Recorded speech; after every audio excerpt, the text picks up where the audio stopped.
खाद्य सुरक्षा टीम पक्षर नवरंगपुर सहरर भिन्न होटेल गुड़िक चढ़ाऊ गोटे होटेल सील राज्य में झाड़ाबांति बढ़ुछि। यह गोटे पर गोटे जिला को काया विस्तार करिबारे लागिछि। दिनकु दिन मृत्यु संख्या बढ़िबारे लागिछि। एहाको दृष्टि रखी नवरंगपुर जिला प्रशासन आगुआ पदक्षेप नेबा सह तत्पर होइछि। जिला जनस्वास्थ्य अधिकारी डॉक्टर नवकिशोर बेहरांक नेतृत्व में खाद्य सुरक्षा टीम पक्षर नवरंगपुर सहरर विभिन्न होटेल गुड़िक चढ़ाऊ करा जायछि। सेठारे बिक्री होथुबा खाद्य सामग्रीर मान परीक्षा करिछि विभाग। सहररे थिबा 6टी मुख्य होटेल खाद्यर मान जांच करा जायछि। अपमिश्रित और अस्वास्थ्यकर खाद्य सह बिना लाइसेंस रे खाद्य बिक्री करुथुबारु गोटी होटेल को आज सील करा जायछि। एथिसह केतक होटेल ले अपरिष्कार परिवेश रे रोषेई और खाद्यर मान खराब थिबारु व्यवसायीक ठारु जरिमाना आदाय करा जायछि। केतक दुकान ने एक्सपायरी होइथिबा खाद्य सामग्री फूड पैकेट और अस्वास्थ्यकर परिवेश को देखि टीम सदस्य विरक्ति प्रकाश करने सह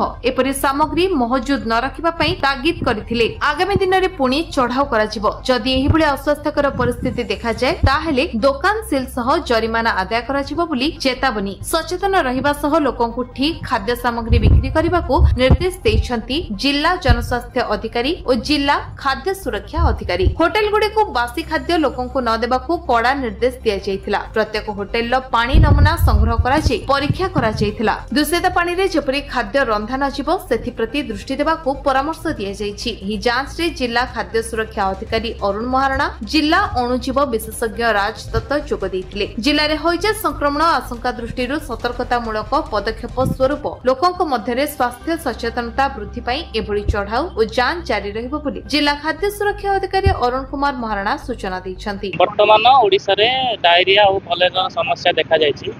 को दृष्टि रखी नवरंगपुर जिला प्रशासन एवं दृष्टि सतर्कता नियम कानून पालन करद्वारा आमर जिला मुख्य चिकित्सा अधिकारी और जिला जनस्वास्थ्य अधिकारी निर्देश क्रमे खाद्य विभाग पक्षर आज नवरंगपुर जिले में 6 गोटी होटेल रे चढ़ाऊ होता।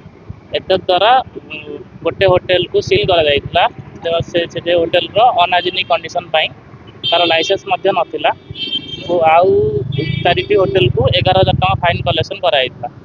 द्वारा लोक मानक सचेतन पानी सोर्स को भलसे यूटिलाइज करंतु, सैनिटाइज रखंतु, food manufacturing practice and food hygiene practice करंतु बोली सचेतन कराइछि।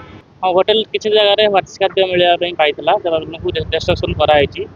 आमर डस्टबिन रे टिंगा जाय सब सिंथेटिक फूड कलर को डिस्ट्रक्शन भी करा जायछि। खाद्य नमूना भी संग्रह करा जायछि। फाइन बंद करने लोक सचेतन करा फाइन माध्यम से माने केमती आगो को सजाग हे। एक्सपायरी डेट जोटा हो जाए इमिडिएट आम डिस्ट्रक्शन करूँ। वर्तमान एपिडेमिक जदि आमर तो एपिडेमिक है नवरंगपुर पूर्व आम आगुआ सजाग होचु। आम जमी जिले में एपिडेमिक न हो आम चेष्टा जारी रखु।